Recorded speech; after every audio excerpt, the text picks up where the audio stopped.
బయటికి వెళ్తున్నాను, నేను వచ్చే వాళ్ళకు హనీని జాగ్రత్తగా చూసుకోండి. సొమ్ము ఒకటిది సోకొకటిది అంటే ఇదే మరి. ఇంతకీ ఎక్కడికి వెళ్తున్నావే?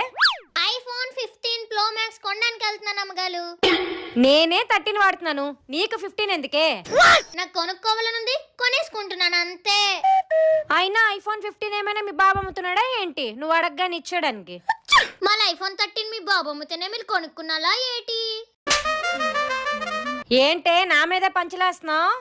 అయినా మీతో నాకు గొడవ ఎందుకు చెప్పండి, నేను అసలుకే చాలా బిజీ. సరే గానీ ఐఫోన్ 15 కొనడానికి నీ దగ్గర డబ్బులు ఎక్కడవే? మా అమ్మ నాకు ఇచ్చిన డబ్బులు, మీరు నాకు ఇచ్చిన జీతం డబ్బులు అన్ని దాచుకున్నాను అమ్మగారు. నువ్వు దాచుకున్న డబ్బులకి ఐఫోన్ 15 వచ్చేస్తుంది అనుకున్నావా ఏంటి? లాదని తెలిసే మీ ఐఫోన్ 13 అమ్మేశాను అమ్మగారు.